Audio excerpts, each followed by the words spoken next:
The mostly cloudy skies with a low around 41 degrees. This has been your weather forecast from the WSIC Weather Center.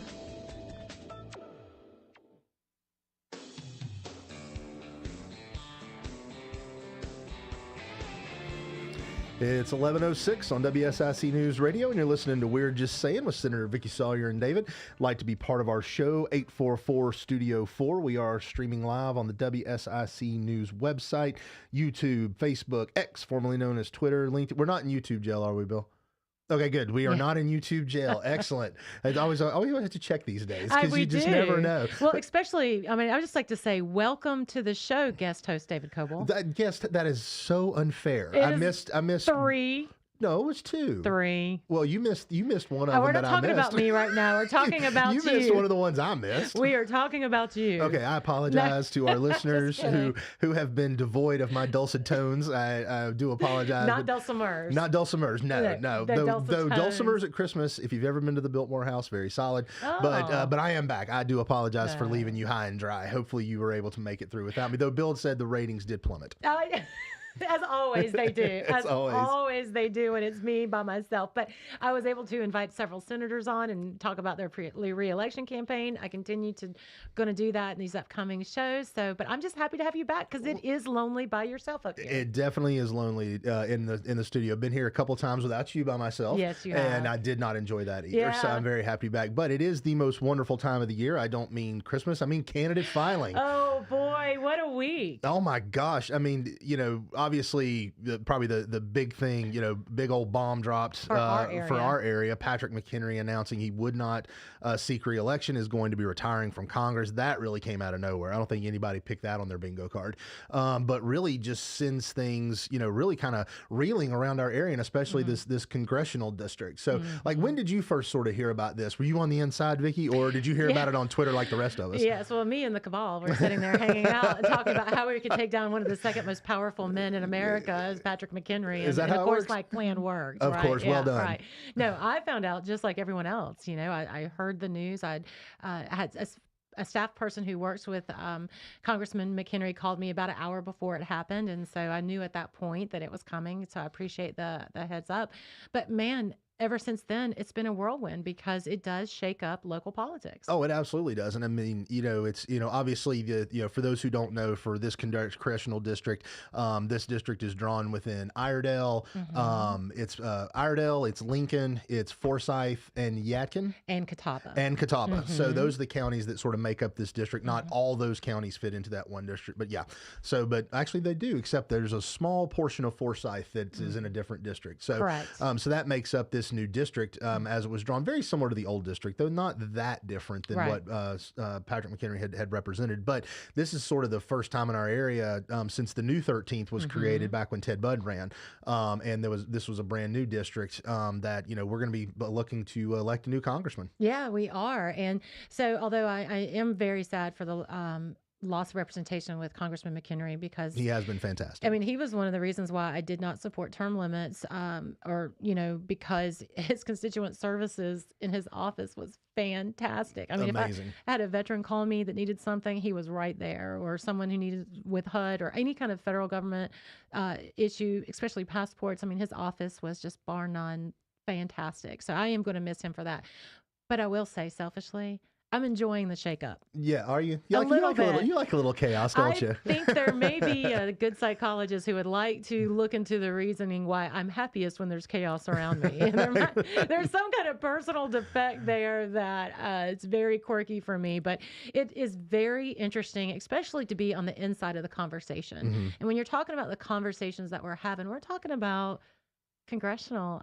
That's a big deal. Oh, it's a huge deal. History books, like federal history books, your name will be in, and just what is going on right now and the opportunity. And Iredell County is the largest populous county in that district.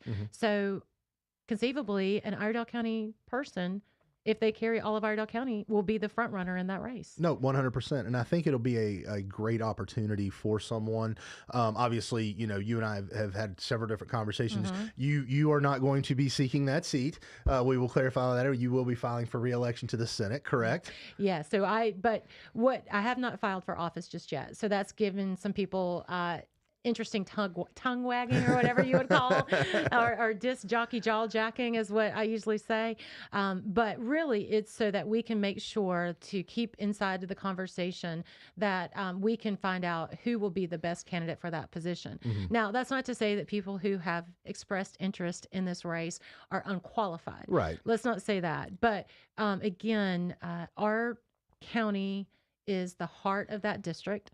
And it just goes to figure that someone from our county should be a very strong contender for that race. 100%. You and I both are part of these conversations about who that person shall be. No, absolutely. And I think that it'll be interesting to see, because I read something funny that the biggest winner of the Patrick McHenry retirement was Tim Moore, because the gentleman who was running against Tim Moore, Pat Harrigan, has now decided to move back over to this district, right. But apparently was packing up boxes the moment the announcement came out to come back and to run into this district. And as cynical as I find that, frankly, because that says to me somebody just wants to be in Congress. They don't want to represent anybody. They just want to be in Congress. But besides that, there will be, if you remember back when they drew the 13th, what was their 14 candidates? It was close to, it was less than 20 number. And maybe I'm thinking like 13 to 17 candidates. And Ted Budd was the one who came out against that. But you're exactly right.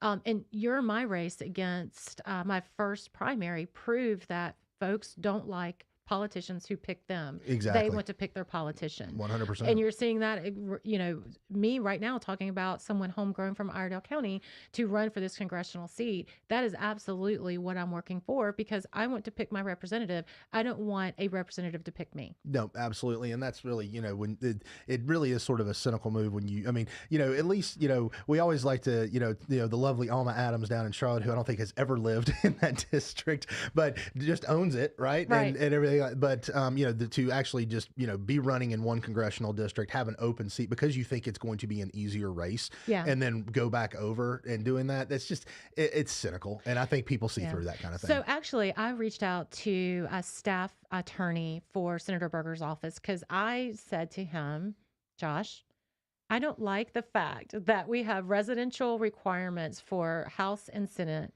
but we don't for Congress. Is there a constitutional amendment that we can put on the ballot, or is there a state law that we can do to change this? And would you like to hear his response? I would definitely like to know. Well, at the time he said, I agree with you.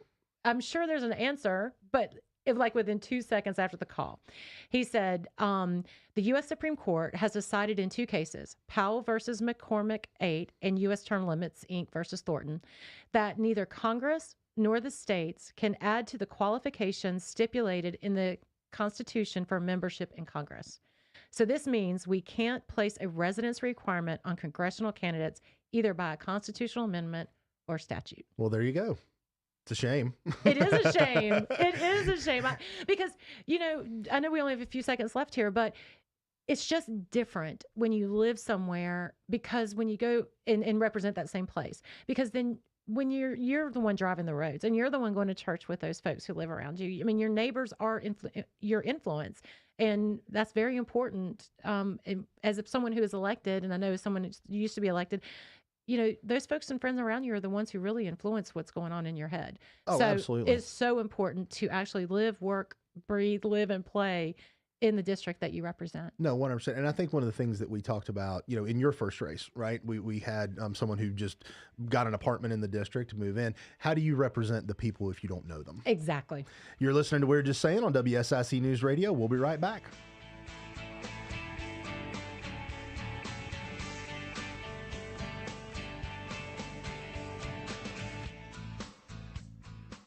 There's more We're Just Saying with NC Senator Vickie Sawyer on the way from the new 105.9 100.7 WSIC. Here is your WSIC community calendar. 12 Days of Christmas giveaway starts this week, December 7th through the 22nd. Listen each morning to Good Morning LKN, where winners will be announced. Some of the prizes include a scooter, karaoke machine, tech toys, and a free stay at Greystone Lodge in Boone. WSIC's 12 Days of Christmas giveaway starts this week. The Docksiders, performing at Kane Center for the Arts this Saturday, are almost sold out. The Docksiders will take you back to the year 1981. Their unique and eclectic tribute act of yacht rock features songs from Hall & Oates, Christopher Cross, Kenny Loggins, and more. The Docksiders, Saturday, December 9th at Kane Center for the Arts. To purchase your tickets, visit kanearts.org. Want to see more than 5 million Christmas lights at one time? The Amazing Speedway Christmas at Charlotte Motor Speedway is happening now through January 7th. The show is open 6 to 10 p.m., rain or shine. Speedway Christmas at Charlotte Motor Speedway, now through January 7th. For tickets, visit charlottemotorspeedway.com. Santa is here. Schedule your time to take pictures between now and Christmas Eve in Birkdale. Appointments include Time with Santa and 8 digital images from a professional photographer. For more info and to schedule your time with Santa, visit birkdalevillage.com. Come enjoy a classic Christmas in Mooresville this Friday. Wagon rides, ice skating, face painting, life-size snow globes, and so much more. Enjoy some time with Santa and the Winter Wonderland experience this Friday night, starting at 5 p.m. For more info, visit MooresvilleNC150.com. Have an event you would like to tell people about? Yard sales, estate sales, and everything in between? Visit WSICnews.com and click on events to submit your event today. And now for a look at your weather forecast from the WSIC Weather Center. Mostly sunny skies as you head through the afternoon. High temperature today, up near 61 degrees.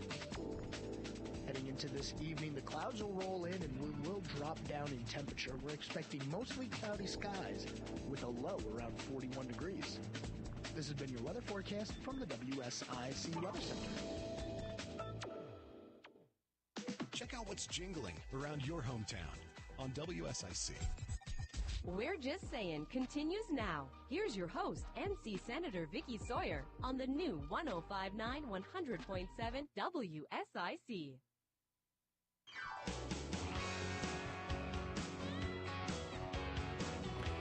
Welcome back to We're Just Saying on WSIC News Radio with Senator Vickie Sawyer and David. If you'd like to be part of our show, 844-STUDIO-4. We are also still streaming live on the WSIC News website, YouTube, Facebook, X, formerly known as Twitter, as well as LinkedIn, and all points in between. You know what? I think I'm going to do something. What? I'm going to humbly request you to do one thing. Okay. I know I don't like it when you surprise me on live on the air. I know. It's not a bad thing. Okay. So I just finished with the Walter Isaacson's book about Elon Musk. Uh-huh.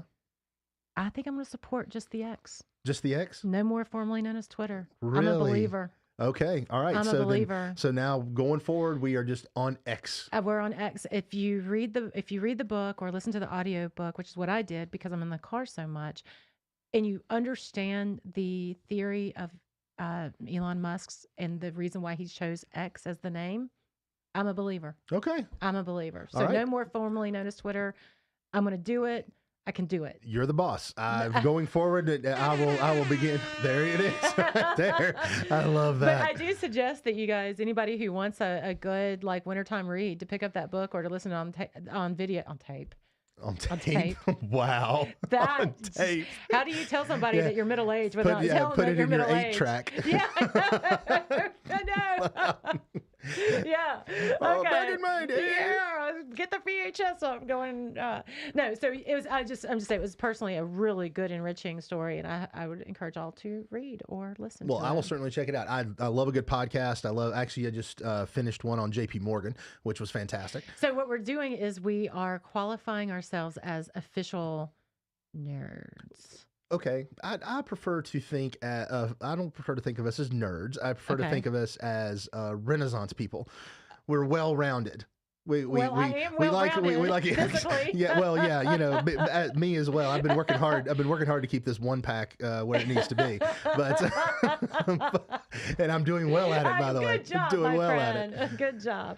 But as we were talking about before we got out, obviously we had talked about candidate filing and everything like that, and of course you can't talk candidate filing period without polls, and so there was an ECU poll that came out recently. You showed to me. Yeah, I did. It was interesting reading through ECU, and they were Eastern Carolina University, looking through at the governor's race. And so all the polling data that I'd seen thus far was Lieutenant Governor Mark Robinson was the clear front runner, like by 20 digits or something like that, 20 points. And now it seems like that's eroding a little bit. It looks like he's slipping just a little bit in the polls. Nothing to say that he still won't be the presumptive winner of the primary. But it looks like there are a newcomer to the race. Now, a Salisbury lawyer named Bill Graham is at 8% in second, followed by State Treasurer Dale Falwell at 7%. And then former Senator and Andy Wells at 3. So we're not talking about close polls by any means. But the one thing that was very interesting to me, there are about up to 40% of those primary voters who are still undecided. See, and that's big. That's a big number because that's a lot that can break a certain way. And to be fair, it is probably unlikely that all, outside of Lieutenant Governor Robinson, it's hard to believe that the remaining 3, Bill Graham, Dale Falwell, and Andy Wells, all stay through. I think, they might, given how close the primary is, you might see them. But, when you're down in the single digits like that going into January, February timeframe, you're probably not going to spend a whole lot of money going forward. So a lot of that support, I think, will start to break. Certainly even though the names may be there, but I think that support will break. But that undecided number, I think, is significant, given that, and I think you're seeing with Lieutenant Governor Robinson what sort of a little bit of that Trump effect, right?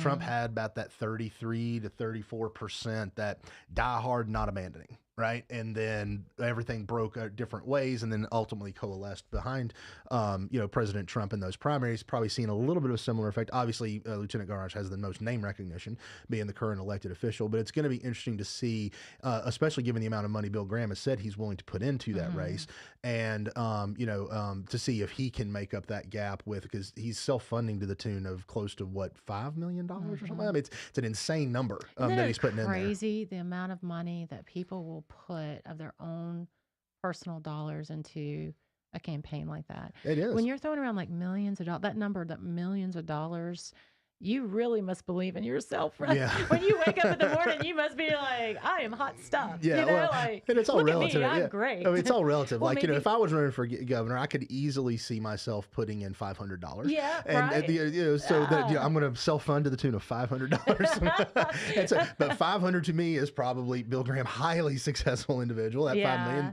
it's all relative, right? But also there's something to be said with the fact of somebody who believes in themselves enough to do that and has enough passion. I mean, put in your own money as opposed to asking for other people. I guess there's something to be said for that. And let's not be, without reason to talk about some recent faux pas that the current Lieutenant Governor Mark Robinson has made in the public. And both of them actually hit me in the gut pretty hard. Like the recent thing is that as soon as Congressman McHenry decided to not, announce his retirement, and then we had Pat Harrigan move over. Well, the Lieutenant Governor endorsed Pat Harrigan in that race without considering anybody else, without anybody, or from my understanding, speaking to anybody with Iredell. And from those of us who are in this race, I mean, and David, you probably get tired of me hearing this, and I know anybody who's asked for my endorsement definitely doesn't like to hear it, but the best way to lose a race is to get into somebody else's race. So why would you endorse a candidate for Congress when you didn't know who the field is? That just seems like an unforced error to me. Well, and I agree. I mean, but of course, the Lieutenant Governor is always marched to the beat of his own drum, does what he wants to do. It frustrates me a little bit because, at the same time, there's some good people, I believe, that will be filing for this race who I feel like would be great for Iredell in this congressional district, as opposed to Pat Harrigan. Now, nothing against the guy, but, nothing personal. But at the same time, the people in this district really, as you stated earlier, should be deciding who goes through there. And there's debate as to how much influence an endorsement has, right? I mean, there's talk about that, but I agree with you. It's like, you're going to be in a pretty tight race going through. I mean, you are the presumptive front runner, in Lieutenant Governor Robinson for the GOP nomination. You're going to be in a very tight race with most likely Josh Stein. And so why why poke the bear, so to speak. Yeah. I don't understand why you do that. But what's done is done. But I think what I'm more troubled in is, one of the things that I think we've talked about before is that, Lieutenant Governor Robertson does a lot of speaking in churches and things like that. And recently it gotten pretty heated at another church with some remarks, very hellfire and brimstone raining down, which, nothing, I'm not going on anybody's religion, anything like that. I mean, No. I grew up Baptist, still Baptist, so I enjoy a good Correct. hellfire and brimstone. But in the world, absolutely. You a little sweaty in church there, buddy? Given sometimes you hear a little bit and it hits a little home. Yeah, That's just the way it is. And sometimes I'm kind of like, okay, I gotta rethink some things. Yeah. Gotta go get right. But if you go up to the altar, it's trouble, right? yeah, but I've never been a fan of politics in church. I agree. I've never been a fan of it. agree. And I don't like it now. I've never liked it. But that seems to follow the Lieutenant Governor Robinson. He made some interesting remarks. I believe they were, let's see, I don't have to listen to those in my own party who have watched as my back has been whipped by our enemies who refuse to stand up with me because they're cowards. I don't have to worry about it because one day Jesus Christ is going to ride back to this earth, and on a white horse, when he does, he's going to bring his vengeance. So, biblical revelation aside, I don't claim to know the mind of the Almighty, but I don't know that foremost on him is people who, didn't fully back Mark Robinson. I mean, call me crazy. I just don't think that's, when I stand before the good Lord and have to give an accounting of my life, I don't really think he's going to look at me and say, did you fully support Mark Robinson? You think Peter will be there and go, with the Mark Robinson t-shirt? I'm hoping not, because if so, this show is going to send me straight to hell because of all I've just said. But I mean, come on. Just like you have a hard enough time. This is a state that you are going to be in a very tight race with. And there are people who hear those kind of things who are kind of like, oh yeah, I know exactly what you mean. Absolutely. But there's other people that are like, I don't like that. It feels icky. I don't like it.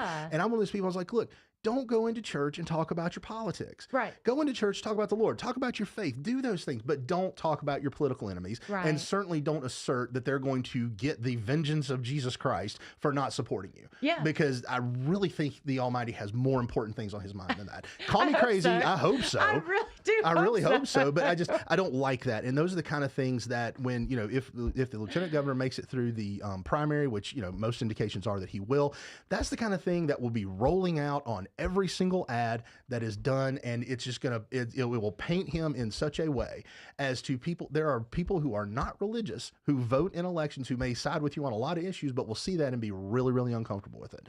And it's like, there's no reason to say those things and do those things. Just my opinion, but I don't like it at all. The weaponization of religion for political purposes is I was getting ready to say a sin, that's what I was just getting ready to, that's not really what I'm saying, but it's criminal, as far as in the political sphere. And so much so that when we're, primaries are good, right? We figure out as a party, Republican, Democrat, Constitutionalist, whatever, who's going to be your pick but the race is in November. Mm-hmm. The winner is decided next November. Yes. How do you plan to win next November when you continue to alienate specific people over and over and over again? That is a true concern of mine. Yeah. I'm not saying that he won't be our, person that will get through the primary. I completely understand that. But every time I see this type of rhetoric, it just gins up this whole guttural feeling of nerves in my soul, because I'm thinking this can't continue. No, it can't. And and I think that, and some may say it's already gone too far. Yeah. And if there are some who I'd say it's gone too far. I'm sure Bill Graham and I'm sure Dale Folwell, Bill Graham, and Andy Wells will be making that comment fairly soon. But I really think there's got to be more discipline coming out of that campaign. Yeah. I mean, there really does have to be more discipline, because you're running for a statewide office, you're running for governor, and you've got all creeds, colors, and religions that you have to appeal to, right. And statements like that, especially to those who otherwise might be your supporters, doesn't come across well. Mm-hmm. You're listening to We're Just Saying on WSIC News Radio. We'll be right back.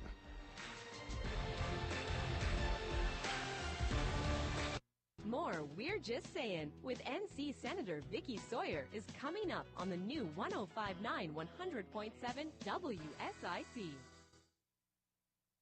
Looking for a great way to say thank you to your employees, connect with your customers, or send a holiday gift? Black Powder Coffee can customize a coffee and tea basket or box for you. And don't miss out on Black Powder Coffee's Holiday Blend. A smooth flavor profile with a bright beginning, buttery caramel, and baked chocolate finish. Black Powder Coffee, 261 Rolling Hill Road, or online at blackpowdercoffee.com. And now for a look at your weather forecast from the WSIC Weather Center. Mostly sunny skies as you head through the afternoon. High temperature today, up near 61 degrees. Heading into this evening, the clouds will roll in and we will drop down in temperature. We're expecting mostly cloudy skies with a low around 41 degrees. This has been your weather forecast from the WSIC Weather Center. Hey folks, Justin Kazepis, owner of WSIC and host of Good Morning LKN. Terminix has been locally owned and operated in the Carolinas for more than 75 years. WSIC trusts Terminix for pest control, and you should too. Visit trustterminix.com to get started today. Hello everyone, this is Joshua Dobie from North Main Financial Group. We're blessed at North Main Financial Group that most of our clients come to us by referral. When folks have a good experience with us, they share that good experience with their friends, family, and colleagues. In doing so, when we're sitting with folks then, we're looking at their financial plan and seeing if it aligns with their goals and their desires for what yet lies ahead, be it college, be it retirement, or be it estate planning. If that sounds of interest to you, we'd love to hear from you. Reach out to us at northmainfinancial.com. Fall is here, and Little Shavers has the supplies you need. Wheat straw, pine needle, grass seed, pelletized line, landscape edging, and railroad cross ties. Got a deck that needs staining? Little Shavers has PPG paints and stains at prices you can afford. Fall is a great time to replace your furnace filters at Little Shavers. Get the products you need at reasonable prices from Little Shavers, 3301 Salisbury Road in Statesville. Call now to speak with NC Senator Vickie Sawyer at 844-STUDIO-4. It's We're Just Saying on the new 105.9 100.7 WSIC.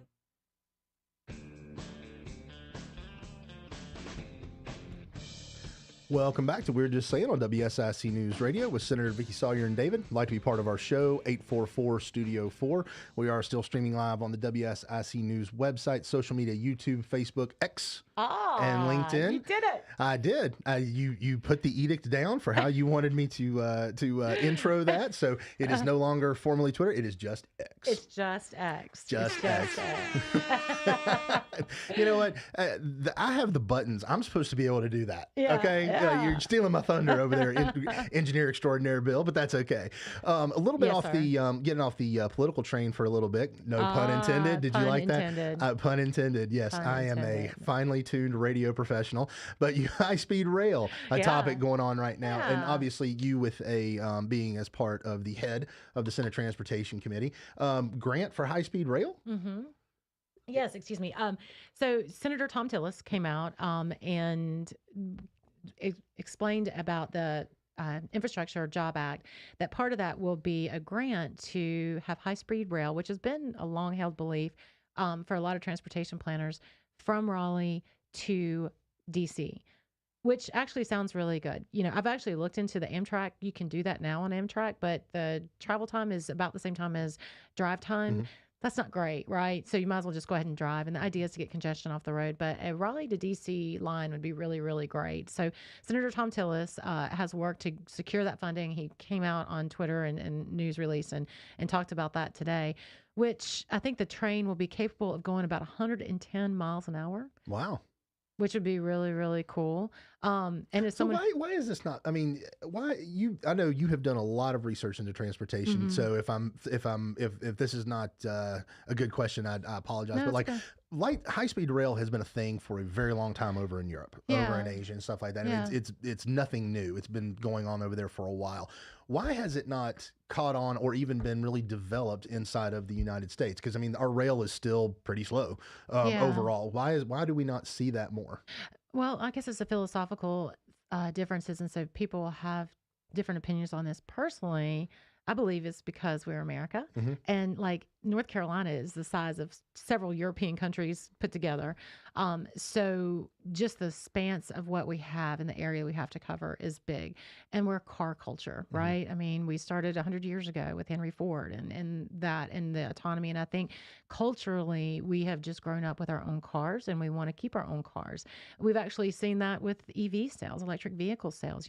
There are folks who are just always going to be wed to gasoline vehicles, and a lot for whatever reason that is. It's just the way we culturally are. No matter how much you try to push, it's just not going to change. And I struggle a lot of times about, do we invest in more passenger rail, which is something that it seems like transportation planners feel like we should. And the reason why I struggle with that is just the time it takes to get these kind of projects delayed.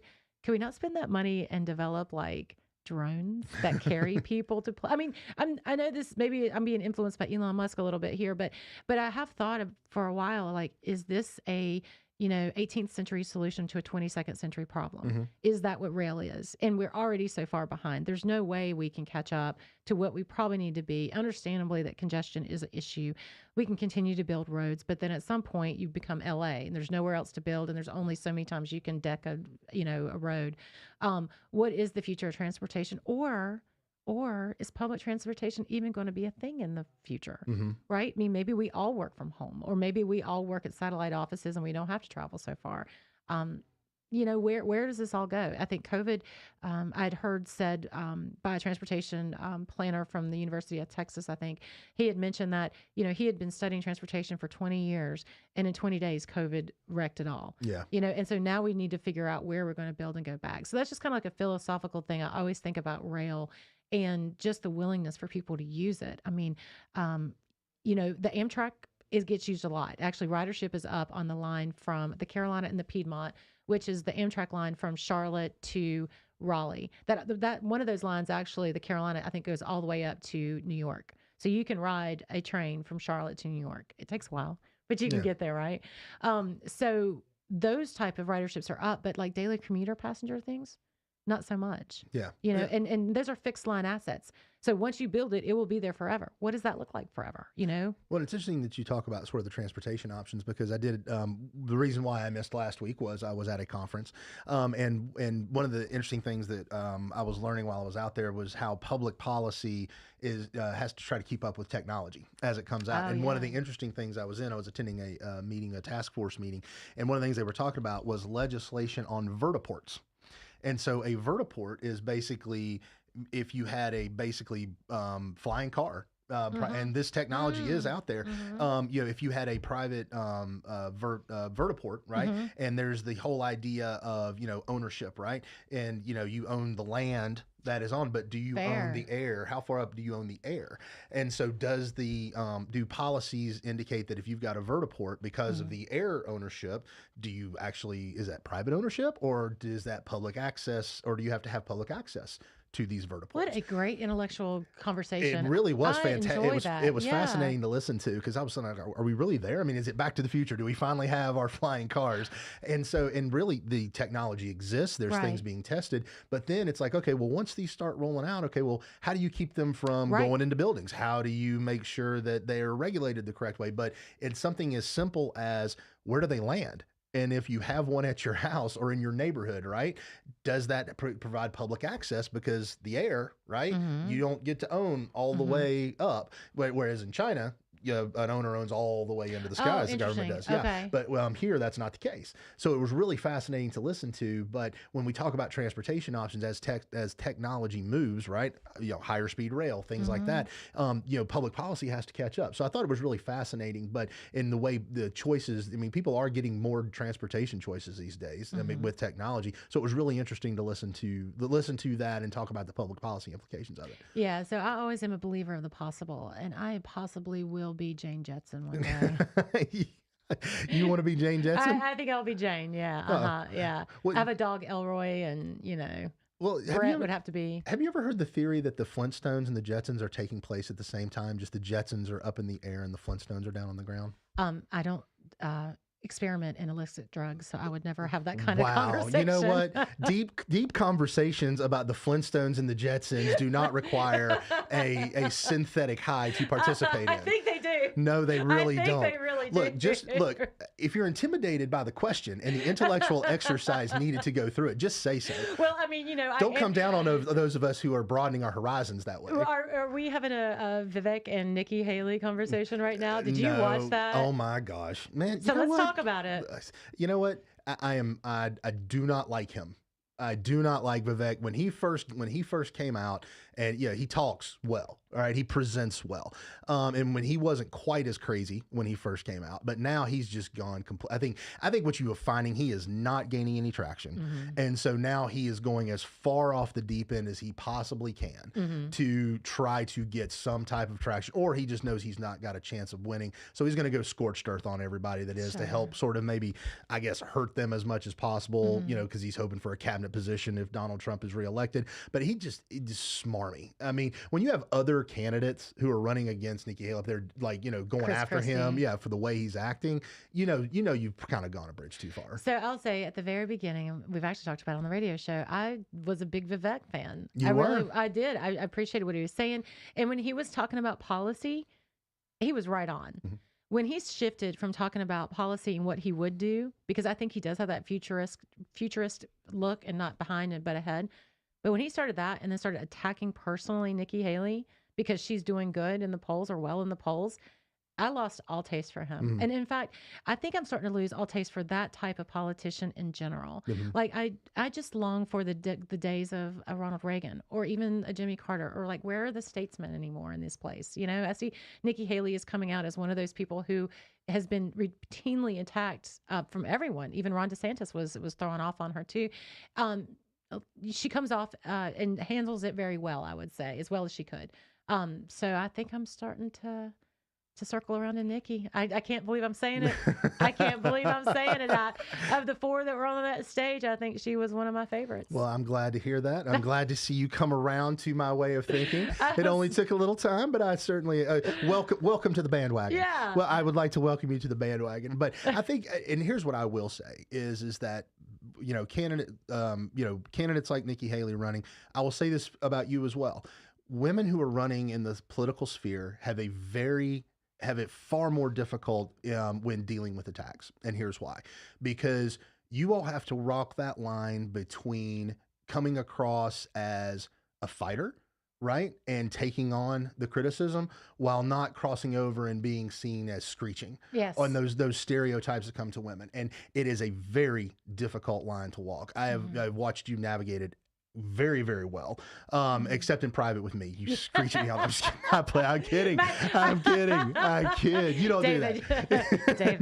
Never. Wait a minute. It is election season, and I am the candidate. Yes, you are have to the be candidate. very, very careful. Yes, I am kidding, of course. My ego will be easily bruised. I am kidding, of course. But to be fair, and so standing on that stage and defending yourself the way she's had to against a lot of his onslaughts and stuff, while maintaining a diplomatic tone, by showing that not showing that she won't take it. It's a very difficult place to be, much more difficult than it is for a male candidate. That is just a fact. Because there's this sweeping thing that men can say about women, or women actually. Sometimes women are harsher on other women than anybody. It's like, oh, you're just an emotional woman. You're just being emotional. Oh, did it hurt your feelings? Oh, are you like hormones not balanced? I mean, and it's like one of those things that you can slap a woman with, and because of a history of folks having that same put down, you have to overcome that over and over and over again. Yeah, it is a very difficult thing. That's why I use humor. Yes, and you do it very well. And that's great. It's disarming, but it also is it can be biting while disarming at the same time. Yes, humor is my friend. It is. And I still remember, you know, in your first campaign when we were running, we ran a poll. We had just enough money to run a poll. And I remember looking at the crosstabs on that for how things ran. And what amazed me is that you polled better with men than you did with women. I thought it would be exactly the reverse. Yeah. I thought that you would have like enormous support from women, and then men would be the ones that we had to make up the gap. It was exactly the opposite. So what you just said about, you know, sometimes women being harsher on women, they are. So Republican women in primaries do not support other Republican women. we will in the general. And it's just that. So women, if you like women like Nikki Haley or myself, get out there and vote for us in the primary. 100%. You're listening to We're Just Saying on WSIC News. We'll be right back.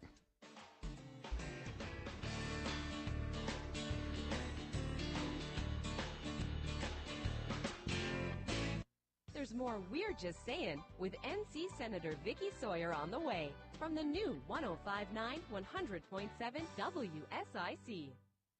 Here is your WSIC community calendar. 12 Days of Christmas giveaways starts this week, December 7th through the 22nd. Listen each morning to Good Morning LKN, where winners will be announced. Some of the prizes include a scooter, karaoke machine, tech toys, and a free stay at Greystone Lodge in Boone. WSIC's 12 Days of Christmas giveaway starts this week. The Docksiders, performing at Kane Center for the Arts this Saturday, are almost sold out. The Docksiders will take you back to the year 1981. Their unique and eclectic tribute act of yacht rock features songs from Hall & Oates, Christopher Cross, Kenny Loggins, and more. The Docksiders, Saturday, December 9th at Kane Center for the Arts. To purchase your tickets, visit kanearts.org. Want to see more than 5 million Christmas lights at one time? The Amazing Speedway Christmas at Charlotte Motor Speedway is happening now through January 7th. The show is open 6 to 10 p.m., rain or shine. Speedway Christmas at Charlotte Motor Speedway, now through January 7th. For tickets, visit charlottemotorspeedway.com. Santa is here. Schedule your time to take pictures between now and Christmas Eve in Birkdale. Appointments include time with Santa and 8 digital images from a professional photographer. For more info and to schedule your time with Santa, visit birkdalevillage.com. Come enjoy a classic Christmas in Mooresville this Friday. Wagon rides, ice skating, face painting, life-size snow globes, and so much more.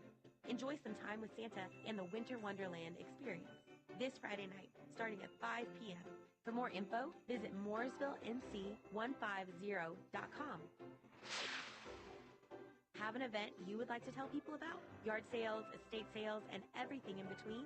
Visit WSICnews.com and click on events to submit your event today. And now for a look at your weather forecast from the WSIC Weather Center. Mostly sunny skies as you head through the afternoon. High temperature today, up near 61 degrees. Heading into this evening, the clouds will roll in and we will drop down in temperature. We're expecting mostly cloudy skies with a low around 41 degrees. This has been your weather forecast from the WSIC Weather Center. Like a present that keeps on giving. WSIC. Now, more We're Just Saying with North Carolina Senator Vickie Sawyer on the new 105.9 100.7 WSIC.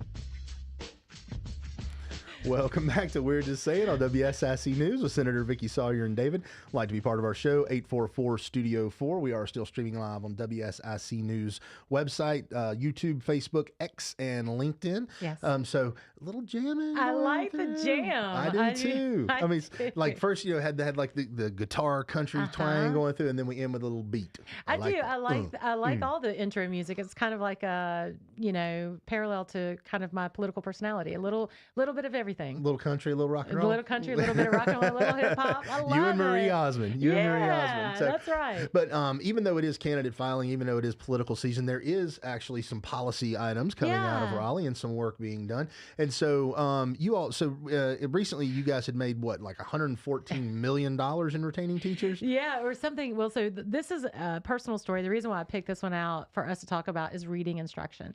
And so North Carolina, actually at the leadership of Senator Phil Berger, had reached out to the state of Mississippi. Mississippi was one of those states who had very low outcomes or poor outcomes. In fact, towards the bottom ranking for kids who were able to read before third grade. And they had some leadership down there that transformed how they were doing reading instruction.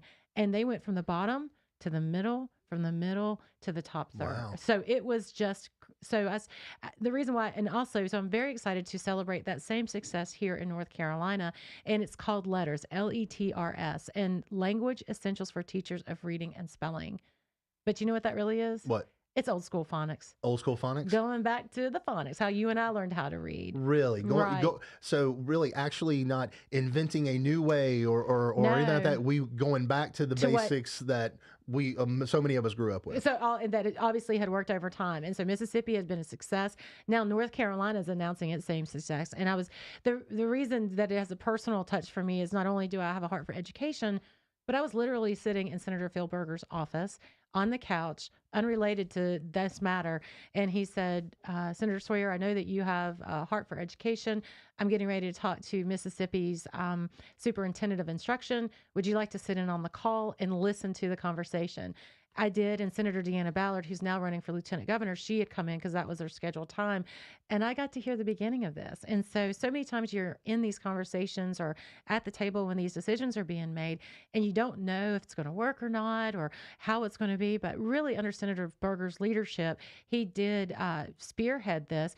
I remember the conversation at the time, Democrats were wailing back at us and talking about how, oh, this is just an insider trader job for this letters people, and this has got to be some kind of political playback. And, Senator Berger had to fight that conversation back. So did Senator Deanna Ballard at the time, and say, no, this is not that. This is that. We've seen it work in the state of Mississippi, and we think it will work in North Carolina. So today I wanted to kind of highlight that as a Senate success in education and just, be excited about the leadership there that is affecting our children. So what you're seeing is that there's been a 14% point increase in the past 2 years in the number of North Carolina first graders who scored on track for reading at the beginning of the year, compared to a 5% point increase nationally. So we are actually almost tripled the national increase in how students are reading in the first grade area. I am so proud of that. That is such a great accomplishment. And I was glad to be a fly on the wall for the very beginning of that conversation. That is very cool. Because, I think, and one of the things I know that we've discussed before is the learning loss that occurred during COVID and the catch up that has been necessary, to facilitate that. But going back, sometimes the best, sometimes the best medicine is a little bit of the old medicine, a little bit of the old school. Yeah. And going back to, actual phonetic reading and things like that to reinforce those basics. It's really cool to see that kind of improvement, especially in these kids reading. Because if you haven't got the foundations, I've got family members and friends that have been educators, a sister who's an assistant principal and has gotten her doctorate, and we've talked a lot about this because I'm just always fascinated by what it takes, having 3 kids myself, understanding what it takes, what are the tools available to educate kids. Because a lot of kids are different. They need certain tools that aren't available to others. And so how do we do that? And one of the key things that has been tried and true for a very long time is that by that 3rd grade, if they're foundationally not doing well in reading and things like it, you sets them behind going forward the rest of the way. So the fact that we're able to sort of implement a program that actually goes through and sees this kind of success is really fantastic. Yeah. And so it was a $114 million investment in retaining teachers in doing this. So thank you to those teachers out there, because this was a lot of additional professional training. They had to complete 160 hours of training. 44,000 elementary teachers did that. Thank you, elementary school teachers. And I'm just proud of some of the successes that we have had with public education. So that's a big deal. 100%. And so did you tweet about that much? Or did you X about that? Did you post on X about that? I did not post on X about that. No, I think I've allowed this radio show to become my new mode of my new mode of communication, because as you will see soon, our rated X section. We'll just move right into our rated X. So you did. So remind everybody what rated X is. Rated X is where we go through and we review the mean tweets that people have thrown back your way, or posts. We can say tweets. Can I still say tweet? You can say tweets. Maybe not just call it Twitter. I won't call it Twitter, but I still need to say tweets. I think that's fair. Okay, I think it's a good hybrid compromise. So you announced your campaign for re-election out in the Xverse, so to speak. And so obviously you had a number of people with real names who came through and congratulated you, said that it was great to hear this. Thank you for that. And everything like that. Then we had Deer Creek Carini. is back, Ukraine flag and all. Oh, and good. said, and by our community, you mean I-77 mobility partners, right? Now, correct me if I'm wrong. That was already done by the time you got there, right? Yes. You really didn't have a whole lot of say in the toll lanes. And you still don't. In fact, several $100s a month I have to pay to them so my daughter can commute back and forth to UNC Charlotte. Believe me, I feel the pain too. And in fact, I'm talking to them now about why is the cost so high. But I appreciate that because well, I don't appreciate that, actually. That's the reason why I don't pay any attention to what Deer Creek. What is it? Carini? Carini, I guess it is. Just look for the Ukraine flag. That's all you need. That tells you they're really they're passionate and they believe what they want. But of course, Tad Moore, who I don't think that's the real name. Really? You don't think Tad Moore? I don't think Tad. I don't. Not okay. no. It's Tad. More, not Moore. Okay. So I think it's like just a tad more. Just a tad more. Yeah, exactly. Okay. All right. Yours and the entire North Carolina GOP existence is based on lies, racism, and cheating. You're a disgrace to America and humanity. So like Jeffrey Dahmer is not a disgrace to humanity. No, just you, just me, just you for being a Republican. Yes, exactly. But you know what? I want to be fair with you. I'm just glad somebody finally said it. Because it's been needing to be said for a while. I'm glad someone finally said it. I've said this before, but do you think when someone says something mean on X, do you think they get like a high from that? Do you I think they do. Pat themselves on the back and give themselves a cookie of congratulations? 100%. They walk around the whole day and they're like, nailed it. Yeah, I told her. I told her. But our boy D-Dog is back. Oh no, we give him too much D-Dog. airtime. No, he's so good. Okay, he's so good. He's on like his 8th username, I think. But it's still D-Dog. All right, it's like his 8th account. But he says, I'd say you have a really good chance in uneducated redneck land. Oh. I think he's talking about some of my family. Hey, it could be. Very well could be. Definitely some of your constituents, he seems to think. But you have a great chance in uneducated redneck land. Oh, that's sad. Poor D-Dog. So, okay, not to get too philosophical about it, but it seems like those people who are accusing me of bigotry, racism, negative behavior are doing it through bigotry, racism, and negative behavior. Your logic has no place here. Okay. Don't start making sense. So it's okay to call somebody a redneck, but it's okay. Yeah, because okay. I did that. Well, exactly. That's not the real misogyny. That's not the real insulting and being mean. Okay. That's not it. Only when you do it. Only because I'm a Republican. Exactly. Then now you're catching on. Oh, yeah. Now you're catching on. There's actually a portion in that. So last Elon Musk reference, but there's a portion in that Elon Musk reference where he was at a charity event beside Larry David, and this was when he was going through some of his exes and talking about some anti-COVID stuff and everything else, and that he would not. I think one of the tweets was, "I will not vote Democrat again, or I'm only going to vote Republican." And Larry David apparently just called him like this racist and backwards and just because you're a Republican. And I'm thinking, the accuser is committing the crime. It's okay to be a Democrat or a Republican. It's okay. It doesn't mean that you're predestined to hell, right? Or the vengeance of God. No, that's only if you don't support Mark Robinson. Oh, okay. That's only. Let's be clear. That is only if you don't support Mark Robinson. Okay, good. Now, once we're learning the rules as we go. I mean, I feel like by the time we're done with this show, many years from now, I'll hopefully know how not to be a racist, misogynist, bigot, and not go to hell. Yes. Hopefully, I will have learned all the things necessary to not be those things. My friend, you're a Republican, and according to some, there's just no escaping. So I'm going to have to switch my party, but then I still have that whole. I'm going to have to switch my party, but support Mark Robinson. Okay. Can I do that? Is that allowed? Not in the primary. Obviously, I can in the primary. Going into the weekend, have you finished your Christmas shopping? I have not started my Christmas shopping. You haven't even started. You're one of those. Every Christmas, I roll in on 2 wheels. Do you? Yeah. So it's coming in hot. Every Christmas. If it's not wrapped, just deal with it. I don't have the anxiety of being cold but sweaty at the same time as I run through the rain on the last day of shopping. I don't know what Christmas would be like. You know what? Everybody's got their own traditions. Yeah. That's yours. It is. Well, thanks for being with us today on We're Just Saying on WSIC News. Everybody have a great weekend. We'll talk to you next week. Happy holidays.